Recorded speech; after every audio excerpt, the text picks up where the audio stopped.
Once again, I welcome you all to my channel, My G Classes. कल हमने Jainism के बारे में डिस्कस किया था। जैन धर्म से रिलेटेड कुछ फैक्ट्स एंड फिगर्स देखे थे और जैसा हमने पहले लेक्चर में देखा कि जैन और बुद्ध धर्म दोनों ही मोस्ट इम्पॉर्टेंट टॉपिक बन जाते हैं आफ्टर द वैदिक कल्चर। तो हम आज बुद्धिज़्म के बारे में डिस्कस करेंगे। बुद्ध धर्म से रिलेटेड जो भी फैक्ट एंड फिगर्स हैं, जो भी उनके स्टोरीज़ हैं वो जानेंगे और जो कि क्वेश्चंस इम्पॉर्टेंट हैं आपके मेन एग्ज़ाम प्लस आपके मेंस एग्ज़ाम के लिए भी। मेन एग्ज़ाम और प्री एग्ज़ाम दोनों के लिए ये टॉपिक इम्पॉर्टेंट बन जाता है। तो चलिए डिस्कस करते हैं। बुद्धिज़्म जो है वह जो प्रारंभ किया गया वह गौतम के द्वारा प्रारंभ किया गया। गौतम और उनके जो गौतम बुद्ध हैं उनका जो बचपन का नाम था वह सिद्धार्थ था। सिद्धार्थ जिनकी जो जन्म है वह 567 ईसा पूर्व दिया गया है और इनकी मृत्यु 487 ईसा पूर्व में हुई। नेक्स्ट उनके जो जन्म हुआ वह लुम्बिनी ग्राम में हुआ। लुम्बिनी में हुआ, यह कपिलवस्तु गणराज्य में है, नेपाल में पड़ता है। नेक्स्ट पेरेंट्स जो थे वह शुद्धोधन और माया देवी, ये दोनों उनके माता पिता थे, शुद्धोधन और माया देवी। लेकिन इनकी जो पालन है वह प्रजापति गौतमी के द्वारा किया गया। तो इनकी जो माता थी वह जो थी वह इन्हें जन्म देने के बाद जो है वह उनकी डेथ हो गई और उनका जो पालन है वह प्रजापति गौतमी ने किया। तो आपको दोनों को याद रखना है, माया देवी और शुद्धोधन और प्रजापति गौतमी। नेक्स्ट इनकी जो वाइफ है, इनकी शादी होती है, जब बड़े होते हैं इनकी शादी होती है और इनकी जो शादी है वह यशोधरा से होती है। आपको जैन धर्म और यहाँ थोड़े थोड़े एक जैसे नाम मिलेंगे तो आपको कंफ्यूज नहीं होना है। यशोधरा इनकी पत्नी है और इनका जो पुत्र होता है वह है, उसका नाम राहुल होता है। राहुल इनका पुत्र है। नेक्स्ट कुशीनगर में इनकी जो 487 BC में कुशीनगर में इनकी मृत्यु हो जाती है। तो महापरिनिर्वाण जिसे हम बोलते हैं। तो यहाँ पर आपको ये जो उनके बेसिक डिटेल्स हैं वो आपको ध्यान में रखना है। अब हम चलते हैं कि वो गौतम बुद्ध कैसे हुए। 29 साल की अवस्था में उन्होंने अपने घर को त्याग दिया। वह उनके जीवन में कुछ घटनाएं ऐसी हुई जिनसे वह प्रेरित होकर, जिनसे वह प्रेरित होना बोले या उनसे क्वेश्चंस उठने लगे उनके दिमाग में, उनके मन में, और वे सत्य की खोज के लिए चले गए। अब 29 साल की आयु से वह खोज के लिए जंगल में चले गए और बोध गया नामक स्थान पर, जो कि आज बिहार में है, बोध गया नामक स्थान पर बोधि वृक्ष, जो कि एक पेड़ है। आप बोध गया अगर गए होंगे तो वहाँ पर आपको मंदिर के जो पीछे है जस्ट वहाँ पर बोधि वृक्ष आपको दिख जाएगा। तो बोधि वृक्ष के नीचे इन्हें ज्ञान की प्राप्ति हुई और जब इन्हें ज्ञान की प्राप्ति हुई तब ये बुद्ध कहलाए। तो और गौतम नाम है तो पूरा नाम इनका हुआ गौतम बुद्ध। इन्होंने जो तपस्या की उस तपस्या से इन्होंने कुछ चीज़ें निकाली और अपने टीचिंग्स में उन चीज़ों को लोगों तक फैलाया। गौतम बुद्ध ने अपना पहला जो प्रवचन है, पहला जो फर्स्ट सरमन है वो दिया था सारनाथ में, जिसे हम धर्मचक्र परिवर्तन के नाम से जानते हैं। तो सारनाथ में इन्होंने आकर के अपना पहला प्रवचन दिया और लोगों तक अपने विचार को इन्होंने प्रस्तुत किया। नेक्स्ट हम देखते हैं कि इनकी जो टीचिंग्स थी वो क्या थी। तो टीचिंग्स में इन्होंने 4 बातें कही। पहला कि जीवन में दुख ही दुख है, life is full of miseries. और दूसरा इन्होंने कहा कि दुख का जो कारण है वह तृष्णा है। Desire is the basic, desire is the cause of the suffering. Suffering जो है वह डिज़ायर के कारण होती है। दुख का कारण जो है वो तृष्णा है और तृष्णा की शांति से दुखों पर जीत या दुखों को हटाया जा सकता है। लेकिन इन्होंने हटाने के लिए जो मार्ग बताया वह मार्ग या जो रास्ता इन्होंने बोला वह था 8 फोल्ड पाथ, अष्टांग मार्ग जिन्हें हम कहते हैं। अष्टांग मार्ग में क्या था कि आपको कैसे कंडक्ट करना है, कैसे आपके ध्यान होना चाहिए, कौन कौन से कार्य आप करेंगे। सबसे पहले तो इन्होंने अहिंसा पर भी जोर दिया। तो ऐसे कुछ 8 मार्ग इन्होंने बताए और 8 मार्ग अष्टांगी मार्ग इन्होंने प्रशस्त किया, जिससे हम अपने जीवन के दुखों को पार पा सकते हैं और मोक्ष की प्राप्ति कर सकते हैं। तो बुद्ध के द्वारा बताए गए मार्गों पर लोग उनसे जुड़ते गए और उनके प्रवचनों को सुनते गए, तो संघ का निर्माण किया गया। अब जो संघ होता था उसमें 2 प्रकार के उपासक होते थे, जो कि पूर्ण रूप से डेडिकेटेड रहते थे, भिक्षु बन करके, मॉन्क्स जिनको हम बोलते हैं, वे कुछ होते थे, और कुछ जो होते थे वह उपासिक होते थे, जो कि दिन में जो पूजा करते थे, ले वर्शिपर्स बोल सकते हैं आप। तो ये 2 प्रकार के आपको उपासक वहाँ दिखेंगे। भिक्षु आप देख सकते हैं बहुत सारे जगहों पर पीले कलर के जो वस्त्र पहन करके, जिनके सिर पर बाल नहीं होते और वो बुद्धा के ध्यान में रहते हैं, तो वो भिक्षु कहलाते हैं। तो भिक्षुओं का जीवन और एक जो वर्शिप करता है उनका जीवन थोड़ा सा अलग होता है। संघ में प्रवेश जो था वह महिला एवं पुरुष दोनों का था, और संघ जो था वह जो प्लेस होता था जहाँ पर चर्चाएं की जाती थी और भिक्षु अपने जीवन को वहाँ बिताते थे। नेक्स्ट यदि हम बात करें बुद्ध के टीचिंग्स की, तो बुद्धा ने जो अहिंसा का मार्ग बताया। दूसरा, उन्होंने कभी भी जो कास्ट सिस्टम है जो वहाँ पर प्रिवेलिंग था, वहाँ पर चालू हो चुका था, उस पर कभी भी डायरेक्ट अटैक नहीं किया, लेकिन सोशल जो बांटने की, जो समाज को बांटने के जो काम थे उनका जरूर उन्होंने विरोध किया। इन्होंने आत्मा की सत्ता को नहीं माना, आत्मा जो है वो इन्होंने नहीं माना जैसा जैन धर्म में ने माना था। तो कुछ कुछ डिफरेंसेस हैं जो आपको बुद्ध और जैन धर्म में देखने को मिलेंगे। इन्होंने इंडिविजुअल और समूह में दोनों ही रूप से जो निर्वाण प्राप्त करने के मार्ग को प्रशस्त किया। बुद्ध जो हैं वे जो जब हमने देखा कि बुद्धा की जो टीचिंग्स हैं उन पर चलकर लोग निर्वाण प्राप्त कर सकते हैं, तो बुद्ध जो है वो एक सोशल लीडर के तौर पर ज़्यादा वहाँ देखने को हम मिलते हैं, ना कि रिलीजियस लीडर की तरह। तो आप बोल सकते हैं कि Buddhism is more about a social reform rather than a religious reform. इन्होंने कोई धार्मिक परिवर्तन, धार्मिक उत्थान नहीं किया, बल्कि इन्होंने सामाजिक उत्थान किया। और यही कारण है ये जो जितने भी टीचिंग्स हैं और जो इनके सरलता है, इसीलिए बहुत सारे लोगों ने उस समय बुद्ध धर्म को अपनाया और बुद्ध धर्म का प्रचार प्रसार किया।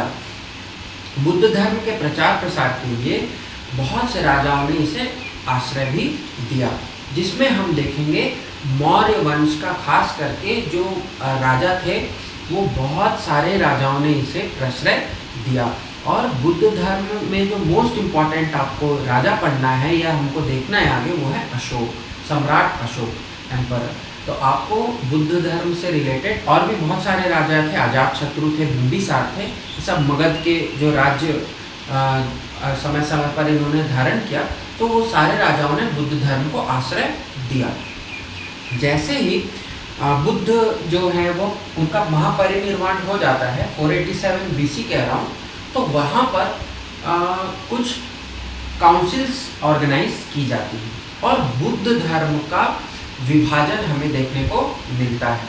जैसे हमने जैन धर्म में देखा था, वैसे ही बुद्ध धर्म में भी विभाजन आपने को देखने को मिलेगा। तो जैन धर्म में 2 काउंसिल हुई थी, यहाँ 4 बुद्धा काउंसिल आपको देखने को मिलेगी। 4 councils, first, second, third and fourth. इसके लिए आपको डायरेक्ट क्वेश्चन यहाँ से बनते हैं कि काउंसिल से क्वेश्चंस आपको पूछे जाते हैं बौद्ध संगीतियों से। पहली जो संगीति या इसके जो कोड है वो मैं आपको बताता हूँ, उससे आपको याद रखने में आसानी होगी। सबसे पहले लिख लीजिए आप RVPK, then MSMV, then AKAK।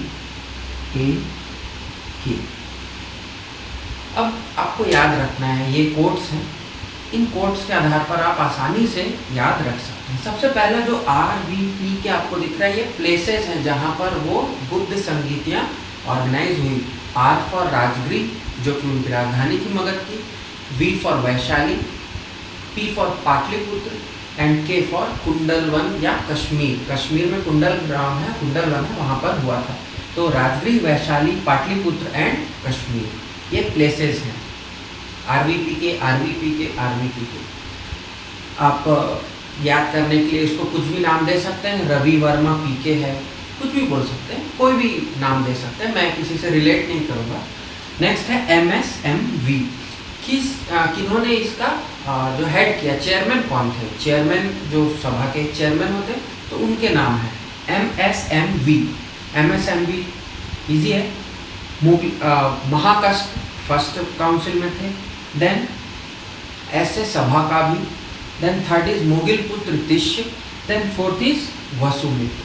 तो 4 आपको नाम याद रखने हैं अध्यक्षों के, महाकष्ट, सभा का भी, Moggali putra Tishya and V for Vasumitra. Next जो है वो कौन से राजा के आश्रय में ये संगीतियाँ ऑर्गेनाइज हुई? तो ये सबसे आसान है, एक ही पैटर्न है, एक। A for Ashok, then A for Ajatashatru, first council अजात शत्रु, देन अशोक, A फॉर अजात शत्रु, K फॉर काला Ashoka, third is Ashoka and fourth one is Kanishka. Kanishka जिनका शासन हम देखेंगे बाद में। तो एक अजात शत्रु, काला अशोक एंड कनिष्क। थोड़ी सी नाम में मुझे कंफ्यूजन हो गया था, I am sorry for that. तो चारों काउंसिल्स आपको देखने को मिलेंगी। जो फर्स्ट काउंसिल होती है वो होती है around 483 BC, then around 383 BC, then 280 BC and then first century AD। इस तरह से आपको 240 है, 240 अराउंड। तो ये 4 काउंसिल आपको देखने को मिलेगी। बुद्ध के जो जाने के जस्ट बाद में, महापरिनिर्वाण के बाद आप देखेंगे 4 साल के बाद 483 BC में पहली काउंसिल होती है। और इन काउंसिल्स का काम क्या था? तो हमने कल भी देखा था कि जैन काउंसिल्स के काम क्या थे, कुछ वहाँ पर कंपोजिशंस होते थे। तो यहाँ पर भी कंपोजिशंस हुए और 3 पिटक्स बनाए गए, जिन्हें हम त्रिपिटक्स कहते हैं। त्रिपिटक्स या 3 बास्केट्स। फर्स्ट है Vinaya Pitaka, then Sutta Pitaka, then Abhidhamma Pitaka. Vinaya, Sutta and Abhidhamma, तीनों को आपको याद रखना है, यहाँ से भी क्वेश्चंस बनते हैं। विनय पिटक में जो भिक्षुओं के, जो बौद्ध धर्म को मानने वाले हैं, उनके डिसिप्लिन्स की बात की गई है, मॉन्क्स के डिसिप्लिन्स की, उनके लाइफस्टाइल की, उनको कैसे रहना है, कैसे उन्हें अपने मार्ग को और दूसरों को भी कैसे कन्विंस करना है। तो वो सारी चीज़ें विनय पिटक में बना करके, लिख करके रखी गई है। दूसरा है सुत्त पिटक। सुत्त पिटक में बुद्ध के जीवन की और बुद्ध के जीवन से जुड़ी कथाएं हैं, उनके पुनर्जन्म की कथाएं हैं, और कंप्लीटली जो स्टोरीज हैं वो बेस्ड हैं बुद्धा से ही और उनके रीबर्थ्स के और पुराने जन्मों की कथाएं। और जो सुत्त पिटक है, इसी में ही आपको जातक कथा का भी वर्णन देखने को मिलेगा। नेक्स्ट है अभिधम्म पिटक। अभिधम्म पिटक जो है वो है टोटली फिलॉसफिकल टेक्स्ट, ये पूरे के पूरे फिलॉसफी बेस्ड हैं। यदि आप ऐसा बोलें कि सुत्त पिटक में कहानियों के माध्यम से सरल भाषा में समझाया गया है, तो वहीं अभिधम्म पिटक में टेक्निकल बात की गई है, जो कि फिलॉसफिकल वर्ड से मिला करके कहा गया है। टीचिंग्स ही हैं, दोनों में ही टीचिंग्स आपको देखने को मिलेगा। लेकिन सुत्त पिटक जो है, यदि हम बोले कि वो नमक है, मान लीजिए हम ऐसा बोलते हैं कि इट इज़ ए सॉल्ट, लेकिन अगर हम अभिधम्म पिटक के लैंग्वेज में बोलेंगे तो हम उसको बोलेंगे NaCl। ये आपको थोड़ा सा समझाने के लिए मैंने ऐसा एग्जांपल दिया कि नमक को हम शुद्ध पिटक के हिसाब से बोल सकते हैं, बहुत सरल भाषा में सबको समझ में आ जाएगा। लेकिन यदि हम NaCl की बात करें तो NaCl वही समझ सकता है जिन्होंने केमिस्ट्री पढ़ी है या जो साइंस का स्टूडेंट है। तो फिलॉसफिकल बातें समझना थोड़ा सा कठिन हो जाता है। तो विनय पिटक, शुद्ध पिटक और अभिधम्म पिटक, ये तीनों पिटक्स जो हैं वह पहले संगीति से लेकर के दूसरे और तीसरे संगीति तक इनका कंपोजिशन किया गया। जो फोर्थ संगीति हम देखते हैं यहाँ पर, जो कि कश्मीर में आयोजित हुई थी, वहाँ पर बुद्ध धर्म का दो भागों में विभाजन हमको देखने को मिलता है। पहला महायान और दूसरा हीनयान। ये दो विभाजन आपको सुस्पष्ट फोर्थ काउंसिल में देखने को मिलेगा, महायान बुद्धिज्म और हीनयान बुद्धिज्म। इसे हम ग्रेटर व्हीकल भी बोलते हैं और इसे लेसर व्हीकल भी बोला जाता है। तो महायान बुद्धिज्म में जो महायान बुद्धिज्म को मानने वाले थे, उन्होंने बुद्ध को भगवान मानना प्रारंभ कर दिया और उन्हें मूर्ति के रूप में उनकी मूर्ति की पूजा भी आरंभ कर दी। तो आपको यहाँ पर एक क्वेश्चन बनता है कि बुद्ध की जो पूजा है वह मूर्ति के रूप में कौन से विभाजन वाले करते थे? तो महायान वाले करते थे, ठीक है। और आपको ये भी याद रखना है कि संसार में सर्वप्रथम किसी मानव की पूजा की गई मूर्ति के रूप में तो वो थे गौतम बुद्ध। देन हीनयान या लेसर व्हीकल वो शाखा थी, वो ब्रांच थी जो ओरिजिनल टीचिंग्स को बुद्धा की बोलती थी कि बुद्धा ने अपने आप को या बुद्धा को वहाँ पर भगवान नहीं माना गया था। और बुद्धा की जो टीचिंग्स थी वह जो मोक्ष की तरफ जाने वाली जो बातें थी वो वहाँ पर ओरिजिनल टीचिंग्स को इन्होंने फॉलो किया। तो महायान और हीनयान में आपको डिफरेंस समझना चाहिए। महायान वाले में तारा की भी पूजा की बुद्ध की पत्नी की। तो ऐसे बहुत सारे वहाँ पर भगवान को या उनको पर्सोनिफाई करके जो बात की गई है और उन्हें भगवान मान लिया गया है, ये महायान वालों ने ऐसा किया। नेक्स्ट हम देखेंगे इसके अलावा भी दो डिवीजन और हैं, थेरवाड़ बुद्धिज्म,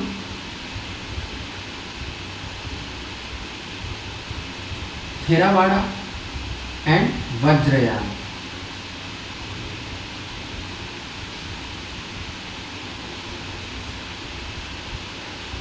थेरवाड़ और वज्रयान। तो यहाँ पर आपको समझना है कि ये दो डिवीजन क्या है। तो जो वज्रयान था वह टेंट्रिज्म, तंत्र से प्रभावित बुद्धिज्म था, जहाँ पर तंत्र आ चुका था। तंत्र का हम मतलब थोड़ा सा समझते हैं। तंत्र जो होता है वो होता है सिस्टम, जैसे लोकतंत्र, प्रजातंत्र हम बोलते हैं, वो एक सिस्टम है। तंत्र को आप मंत्र तंत्र और वो जादू वादू से ऐसा सोचते हैं, हमारे मन में आता है, लेकिन वहाँ पर ये बात नहीं होती।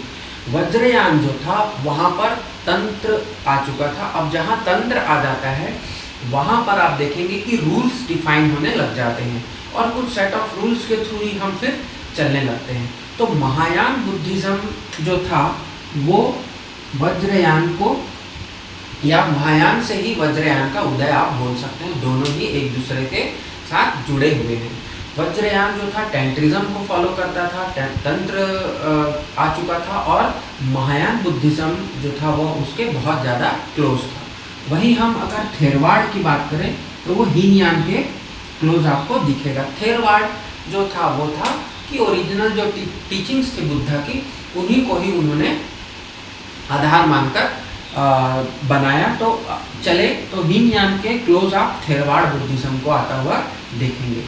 नेक्स्ट आपको एक चीज़ और याद रखना है कि बोधिसत्व एक शब्द होता है जिसे हमको ध्यान में रखना है। बोधिसत्व वो होते हैं जो खुद के जो, जैसे मान लीजिए कि गौतम बुद्ध थे, वो बोधिसत्व कहलाए। तो बोधिसत्व होता है जिन्होंने मोक्ष प्राप्त कर लिया और बाकियों के लिए भी वो मोक्ष प्राप्त करने के लिए रुके रहे, लेकिन वो गए नहीं, पृथ्वी छोड़कर नहीं गए, और बाकियों को भी मोक्ष दिलाने के बाद वहाँ से पृथ्वी को छोड़ करके जाएं। तो ऐसे लोग जिन्होंने मोक्ष प्राप्त किया और बाकी लोगों को भी मोक्ष प्राप्त होने के बाद वो वहाँ से गए, तो ऐसे लोगों को बोधिसत्व कहा जाता है। जैसे महात्मा गौतम बुद्ध आपको देखने को मिलेंगे, ऐसे ही और भी बोधिसत्वास होते हैं। आप इसको आर्ट एंड कल्चर की बुक में बहुत आसानी से पढ़ सकते हैं। पद्म पानी आप पढ़ेंगे, वज्र पानी पढ़ेंगे, ये सारे बोधिसत्व के नाम आपको देखने को मिलेंगे। तो बुद्धिज़्म से वैसे तो बहुत सारा वास्ट सिलेबस है बुद्धिज़्म में ही अगर आप देखें, लेकिन जो मेन पॉइंट्स थे वो मैंने आपको यहाँ कवर करने की कोशिश की है। इसके अलावा भी आप यदि और भी देख सकते हैं फैक्ट्स एंड फिगर्स, तो आप बहुत अच्छी बात है, ये रामचरण शर्मा सर की बुक में भी आपको देखने को मिल जाएंगे। नेक्स्ट हमें जो पढ़ना है वो है अब महाजनपद। तो अब हम थोड़ा सा महाजनपद देखेंगे, फिर हम देखेंगे कि जनपद से महाजनपद और महाजनपद से फिर एक साम्राज्य कैसे बना। तो अगला लेक्चर जो होगा वो हमारा थोड़ा पॉलिटिकल लेक्चर होगा, एडमिनिस्ट्रेशन पे हम देखेंगे, और मगध जो कि पहला साम्राज्य बना, भारत का सबसे पावरफुल साम्राज्य, उस पर चर्चा करेंगे। तो आज की इस वीडियो पे इतना ही, और आगे आने वाले वीडियोस के लिए आप ज़रूर हमारे चैनल को सब्सक्राइब कीजिए, लाइक कीजिए और ये वीडियोस शेयर भी कीजिए। Thanks for watching, thank you very much.